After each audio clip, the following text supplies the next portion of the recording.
ఈరోజు అఖిల భారతీయ విద్యార్థి పరిషత్ ఆధ్వర్యంలో స్కూల్ ఎడ్యుకేషన్ దగ్గర ధర్నా కార్యక్రమం నిర్వహించడం జరిగింది. ఏదైతే ప్రభుత్వ పాఠశాలలో ఉన్నటువంటి విద్యార్థులకు మౌలిక సదుపాయాలు కలిగించాలని చెప్పి ఏపీపీ డిమాండ్ చేస్తుంది. ప్రొటెస్ట్ చేస్తున్నటువంటి కార్యకర్తల పైన ఇట్లా చేసుకోవడం కరెక్ట్ కాదు. అదే ఇప్పుడు స్త్రీలకు మరి తెలంగాణ రాష్ట్ర ప్రభుత్వంలో ప్రత్యేకమైనటువంటి గౌరవం ఇస్తామని చెప్పినటువంటి రేవంత్ రెడ్డి గారు మరి ఈ రోజు మీరు ఒక మహిళగా ఇక్కడ మీకు లోపించిందని చెప్పొచ్చా బాధ్యత? వాళ్ళు మాటలకు మందమే పరిమితము, చేతలకు పనికిరారు.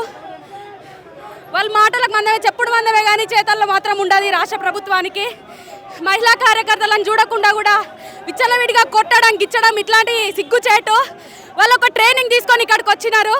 అయినా కానీ వాళ్ళ ట్రైనింగ్ స్కిల్స్ చూపించకుండా కాలుతో తన్నడము, చేతులతో కొట్టడం.